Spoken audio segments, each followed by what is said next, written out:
Welcome students. आज का हमारा टॉपिक है इनवर्स ऑफ ए मैट्रिक्स। ये topic examination point of view से बहुत इम्पोर्टेंट है। फर्दर स्टडी में भी ये कई जगह आपके काम आएगा। तो सबसे पहले हम इसके लिए जानेंगे इनवर्टिबल मैट्रिक्स क्या होता है। If A is a square matrix of the order n and if there exists another square matrix B of the same order n such that A into B is equal to B into A is equal to an identity matrix I। यानी कि अगर A का B से product करें तो वो equal to होगा B into ए के, और ये दोनों का ए बी और जो बी ए का प्रोडक्ट है ये आपस में इक्वल होंगे और ये दोनों होंगे आई के इक्वल, यानी कि दोनों का प्रोडक्ट एक आइडेंटिटी मैट्रिक्स होगा। तो बी जो होगा ए इनवर्स मैट्रिक्स होगा ए का, तो हम क्या बोलेंगे, then B is called an inverse matrix of the A and it is denoted by A inverse. तो यहाँ ए इनवर्स कैसे डिनोट किया जा रहा है, A raise to power -1। In that case A is said to be invertible. तो इस case में हम क्योंकि ए का इन्वर्स है इसलिए हम ए को बोलेंगे invertible matrix. In that case A is said to be invertible. तो ये इन्वर्टिबल मैट्रिक्स की डेफिनेशन थी। तो यहाँ ए बी का प्रोडक्ट बी ए के प्रोडक्ट के इक्वल है और दोनों आई के इक्वल है। तो बी जो है वो ए का इन्वर्स है, यानी कि B is equal to A inverse and A is equal to B inverse. तो यहाँ कुछ इंपॉर्टेंट पॉइंट्स है इससे जो आपके ध्यान में रखने लायक है।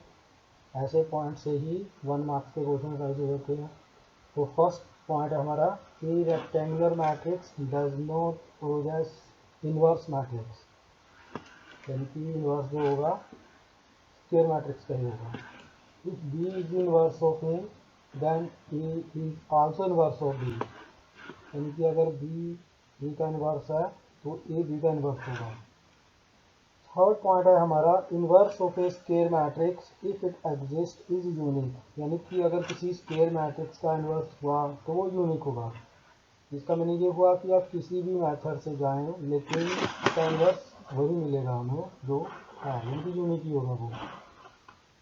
फोर्थ पॉइंट है, if A and B are invertible matrices of the same order then AD whole inverse is equal to B inverse into A inverse, यानी कि A और B अगर दोनों इन्वर्टिबल मैट्रिसेस है उनका ऑर्डर सेम है तो AB का प्रोडक्ट लें तो जो नया मैट्रिक्स मिलेगा उसका इन्वर्स लें हम, वो इक्वल टू किसके होगा, अगर हम उसे B inverse into A inverse से मल्टीप्लाई करें, यानी कि B inverse into A inverse multiply करके जो हमें मिलेगा वो इक्वल टू होगा A इंटू बी के होल इनवर्स थे।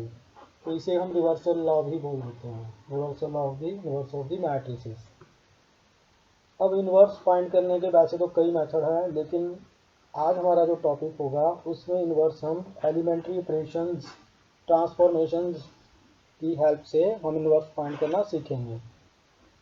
इससे रिलेटेड क्वेश्चन स्टेट बोर्ड्स में और CBSE बोर्ड्स में कॉमनली देखा गया है। तो सबसे पहले हम इसमें जो ऑपरेशन यूज़ कर सकते हैं वो नंबर 1 में हमने लिखा है RI को हम, इसका मीनिंग ये हुआ कि रो किसी भी रो को हम दूसरे रो से इंटरचेंज कर सकते हैं। इसको हमने डबल हेडेड एरो से डिनोट किया है, RI और RJ के बीच में हमने डबल हेडेड एरो डाला है। इसका मतलब RI को हम RJ से चेंज कर देंगे, RJ के प्लेस पर RI और RI के प्लेस पर RJ लिख सकते हैं। RI को हम K इंटू RI भी लिख सकते हैं, यानी कि RI के प्लेस पर हम K टाइम्स दी RI भी लिख सकते हैं। K यहाँ कोई नॉन जीरो नंबर हो सकता है। थर्ड जो ऑपरेशन हम अप्लाई कर सकते हैं वो है, RI को हम चेंज कर सकते हैं RI plus K times the RJ, यानी कि किसी भी रो के प्लेस पर हम उसी रो में हम K टाइम्स दी कोई भी दूसरा रो ऐड करके हम लिख सकते हैं। ये जो ऑपरेशंस हम रोज के ऊपर अप्लाई कर सकते हैं ये कॉलम्स के ऊपर भी आ सकते हैं। तो टोटल ये 6 ऑपरेशंस है जिनको हम यूज़ करेंगे। 3 रो में होंगे और वही 3 कॉलम में भी हो सकते हैं। प्रैक्टिकली ये जब हम क्वेश्चन करेंगे आपको ये बात ज़्यादा क्लियर होगी। तो नेक्स्ट थोड़ा और स्टडी देखते हैं हम इसकी। Inverse of a matrix by the elementary operation में अगर ए कोई मैट्रिक्स है उसका इन्वर्स है हमारे पास, तो ए इन्वर्स फाइंड करने के लिए हम एलिमेंट्री रो ऑपरेशन का यूज़ कर सकते हैं। तो उस केस में हम ए को लिखेंगे A is equal to I into A, यानी कि आई हम पहले लिखेंगे ए बाद में लिखेंगे अगर हमें रो ऑपरेशन का यूज़ करना है तब। And apply sequence of the row operations on A is equal to I A. तो इसके ऊपर हम रो ऑपरेशंस के को यूज़ करेंगे, अप्लाई करेंगे, तब तक करेंगे जब तक हम I is equal to B into A find कर लेंगे। तो उस केस में जो बी होगा वो ए का इन्वर्स होगा। इसी तरह से अगर हम ए इन्वर्स को कॉलम ऑपरेशंस अप्लाई करके फाइंड करना चाहते हैं तो हम A is equal to A into I लिखेंगे, यानी कि अब हम आई बाद में लिखेंगे। और इस पर भी हम sequence of column operations apply करेंगे A is equal to A into I के ऊपर, तब तक करेंगे जब I is equal to A भी हम फाइंड कर लेंगे। तो उस केस में बी जो होगा वो इक्वल टू ए इन्वर्स होगा, यानी कि बी ए का इन्वर्स होगा। अब हम एक क्वेश्चन लेते हैं, इस क्वेश्चन से आपको ये बात क्लियर हो जाएगी। हमने एक क्वेश्चन लिया है, उसमें एक मैट्रिक्स है ए जिसमें 1 -1 फर्स्ट रो के एलिमेंट हैं, 2 और 3 सेकंड रो के एलिमेंट हैं। अब हम रो ऑपरेशन की हेल्प से ये क्वेश्चन सॉल्व करने जा रहे हैं। तो हम A is equal to I into A लिखेंगे। तो हम ए की वैल्यू हमें गिवन थी वो हम लिख देंगे। आई क्योंकि ए सेकंड ऑर्डर का है तो आई भी सेकंड ऑर्डर का ही लेंगे। आई की वैल्यू हमें पता है, हम वो भी लिख देंगे। अब साइड में हमने जो ए लिखा है एक्चुअली उसका कैलकुलेशन में कोई यूज़ नहीं है, इसलिए वहाँ ए की वैल्यू की बजाय हम ए ही लिख देंगे। अब हम यहाँ हमें ए के जहाँ ए लिखा है लेफ्ट साइड में वहाँ हमें आई क्रिएट करना है। तो उसके लिए हम sequence of operations row operations apply करेंगे और जो ऑपरेशन हम लेफ्ट वाली मैट्रिक्स पर यूज़ करेंगे वही ऑपरेशन हम राइट में आई में भी यूज़ करेंगे। तो पहले हम ऑपरेशन लगा रहे हैं R2 replaced by R2 minus 2 times the R1। अब आप इसे अच्छी तरह से समझ लीजिए हमने क्या किया। एक्चुअली हमने यहाँ पर R2 को चेंज किया है, इससे R2 में से 2 टाइम्स दी R1 माइनस किया है, यानी कि रो 1 को हमने 2 टाइम R2 से माइनस कर दिया। तो 2 बार माइनस किया हमने, तो 2 बार करने की बजाय हम रो 1 को डबल करके R2 से माइनस कर सकते हैं। तो इसको हमने कैसे डिनोट किया, R2 replaced by R2 minus 2 times the R1। तो हमने R1 में हमारे पास एलिमेंट्स है 1 एंड -1, तो हमने इसको डबल किया, ये 2 बन जाएगा। तो R2 के 2 से हमने इसको माइनस किया, 2 - 2। इसी तरह से इसी रो का जो सेकंड एलिमेंट है -1 उसका हमने डबल किया, वो -2 हो जाएगा। उसको हमने 3 से माइनस कर दिया, -2 का माइनस +2 हो गया। और इक्वल टू राइट साइड में हम सेम ऑपरेशन आइडेंटिटी मैट्रिक्स में भी अप्लाई करेंगे।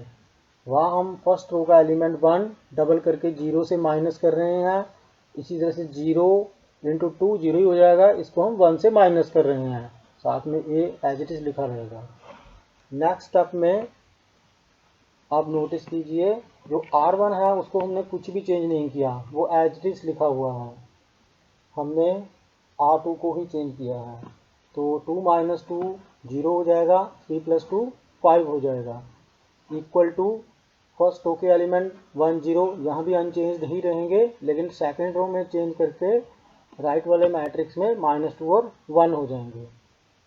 अब हम लेफ्ट में आई क्रिएट करना चाहते थे क्योंकि इसलिए वहाँ सेकंड रो में हम 5 को 5 होने से हमें हिंट मिला कि R2 को हम 5 से डिवाइड कर सकते हैं, इसलिए हमने ऑपरेशन अप्लाई किया R2 replaced by 1/5 times the R2, यानी कि R2 के हर एलिमेंट को हमने 5 से डिवाइड करना है। लेकिन R1 को हमने अभी भी अनचेंज्ड ही रखा है, वो 1 - 1 ही रहे।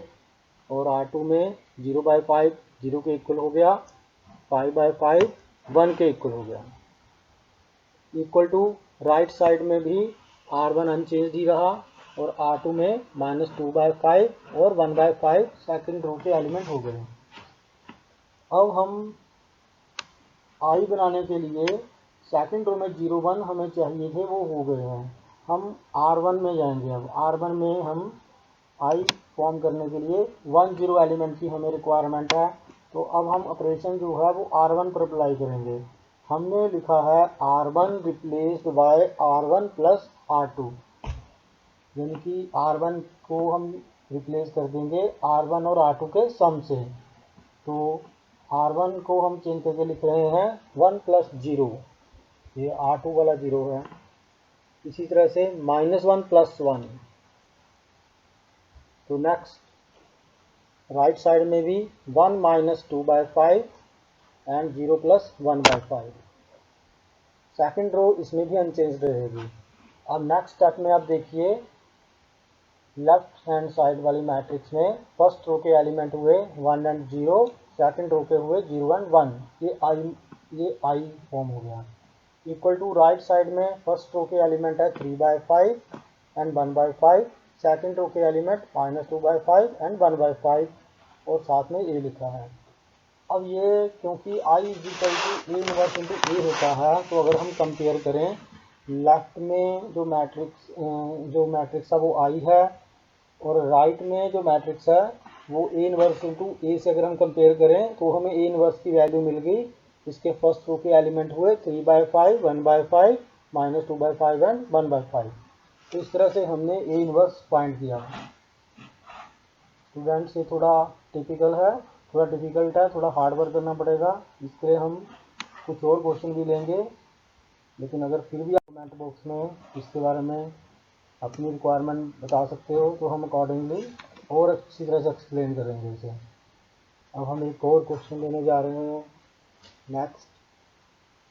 इसमें हमारे पास क्वेश्चन है, by using the elementary operation find the inverse of the matrix है in which 3 1 are the elements of the first row, 5 and 2 are the elements of the second row। यहाँ भी हम रो ऑपरेशन का ही use करने जा रहे हैं। हालांकि ये कंपलसरी नहीं है, आप कॉलम भी यूज़ कर सकते थे, लेकिन फिलहाल हम रो से ही जा रहे हैं। तो इसलिए हम ए को लिखेंगे I × A। अब आप ए की वैल्यू जो कि गिवन थी वो लिख दोगे, आई की वैल्यू नोन होगी, ए के अकॉर्डिंगली वो भी सेकंड ऑर्डर का ही है, वो अब लिख दोगे। अब आप देखें कि इसमें हमें कौन सा ऑपरेशन अप्लाई करना है। तो ज़रूरी नहीं कि जिस ऑपरेशन को यूज़ करके मैं ये क्वेश्चन सॉल्व कर रहा हूँ उसी से होगा, आप और ऑपरेशन भी यूज़ कर सकते हैं, लेकिन वो सही होना चाहिए। आपका आंसर वही आएगा क्योंकि इनवर्स यूनिक होता है। अब यहाँ पर हमारे पास फर्स्ट रो के एलिमेंट है 3 1, सेकंड रो के एलिमेंट है 5 2। अगर हम फर्स्ट रो को सेकंड रो से माइनस कर दें तो हमारा ऑपरेशन बन रहा है R2 replaced by R2 - R1। तो हमने सेकंड रो को एज इट इज लिखा, सॉरी फर्स्ट रो को एज इट इज लिखा और सेकंड रो के प्लेस पर second row minus first row लिखा। तो सेकंड रो के प्लेस पर हो गया 5 - 3, फर्स्ट रो को सेकंड रो से माइनस कर रहे हैं हम। इसी तरह से 2 - 1, राइट साइड में भी ऐसे ही 0 - 1 और 1 - 0 हो जाएगा। This implies that first row के एलिमेंट्स हुए 3 और 1, सेकंड रो के हुए 2 और 1 और राइट साइड में फर्स्ट रो के एलिमेंट 1 और 0, सेकंड रो के -1 और 1। तो अब हम देखें अगर, तो यहाँ पर हम फर्स्ट रो को की वैल्यू 3 और 1 है उसके एलिमेंट्स, तो वहाँ पर हम सेकंड रो को फर्स्ट रो से माइनस कर सकते हैं। तो हमारा ऑपरेशन हो गया R1 replaced by R1 - R2। तो फर्स्ट रो के प्लेस पर हमने लिखा 3 - 2 और 1 - 1। राइट साइड में भी हम 1 minus of minus means 1 + 1 and 0 - 1 लिखेंगे। क्योंकि हमने यहाँ R1 को रिप्लेस किया है इसलिए R2 अनचेंज्ड ही रहेगा। नेक्स्ट स्टेप में हमारे पास वैल्यूज़ हो जाएंगी फर्स्ट रो के एलिमेंट्स की 1 और 0 और 2 और 1। लेफ्ट साइड में हमने वैल्यू लिखी है अब इक्वल टू राइट साइड में फर्स्ट रो के एलिमेंट्स हुए 2 एंड -1, सेकंड रो के हुए -1 एंड 1। अब आई बनाने के लिए फर्स्ट रो के एलिमेंट 1 एंड 0 की ही रिक्वायरमेंट थी। इसका मीनिंग ये हुआ कि अब हम सेकंड रो को ऑपरेट करेंगे। तो हम फर्स्ट रो को अगर डबल करके सेकंड रो से माइनस कर दें तो ऑपरेशन बना R2 replaced by R2 minus 2 times the R1, यानी कि R1 के हर एलिमेंट को डबल करके आप उसके R2 के एलिमेंट से उनको माइनस कर दें। तो हमारे पास ये बन जाएंगे नेक्स्ट स्टेप में 2 माइनस डबल दी 1, यानी कि 2 माइनस 2 और 1 माइनस 0, ये लेफ्ट साइड में हो गया। अब राइट साइड में -1 माइनस 2 टाइम्स दी 2, यानी कि -1 माइनस 4। इसी तरह से 1 माइनस ऑफ -1 इंटू 2, यानी कि 1 प्लस 2। तो ये हमारे पास नेक्स्ट स्टेप में बन जाएगा लेफ्ट साइड में 1 एंड 0 फर्स्ट रो के एलिमेंट, सेकंड रो के element 0 and 1 equal to right side में 2 एंड -1 फर्स्ट रो के एलिमेंट, -5 एंड 3 सेकंड रो के एलिमेंट। अब अगर हम इसे कंपेयर करें I is equal to A inverse A से, तो हमारे पास ए इनवर्स हुआ 2 -1 फर्स्ट रो के एलिमेंट, -5 एंड 3 सेकंड रो के एलिमेंट। इस तरह से हमने ए इनवर्स यहाँ पर फाइंड कर लिया। स्टूडेंट्स, जितनी आप प्रैक्टिस करोगे उतना आपको मैटर और क्लियर होगा। अब हम एक और क्वेश्चन लेते हैं। इसमें P हमें गिवन है 6 माइनस 3 फर्स्ट रो के एलिमेंट, -2 एंड 1 सेकंड रो के एलिमेंट। हम इसे by using elementary row operations इसका इनवर्स फाइंड करने की कोशिश करेंगे। इसके लिए हम P is equal to I into P लिखेंगे।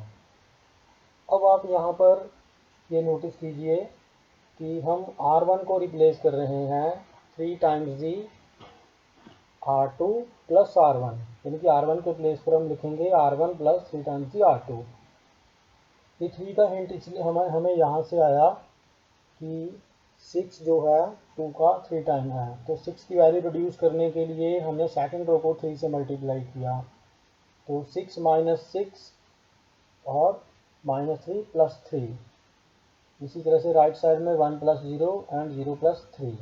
अब हम यहाँ देख रहे हैं लेफ्ट साइड वाले एलिमेंट में फर्स्ट रो के सभी एलिमेंट 0 हो गए। इसका मीनिंग ये हुआ कि हम इसका इन्वर्स फाइंड कर ही नहीं सकते, इसलिए हम लिखेंगे P inverse does not exist. यानी कि एलिमेंट्री रो ऑपरेशन अप्लाई करने पर अगर लेफ्ट साइड वाली मैट्रिक्स के किसी एक रो के सारे एलिमेंट 0 हो जाएं तो हम इन्वर्स फाइंड कर ही नहीं सकते। Inverse does not exist. तो स्टूडेंट्स, वीडियो को लाइक शेयर और सब्सक्राइब जरूर करें। नीचे कमेंट बॉक्स में अपने कमेंट्स दें, और अगर आपकी रिक्वायरमेंट और हो तो आप कमेंट बॉक्स में लिखें, तो हम और क्वेश्चन करेंगे इस तरह के। ये टॉपिक बहुत इंपॉर्टेंट है, इस पर थोड़ा कॉन्शियस हो जाएं। Okay, thank you.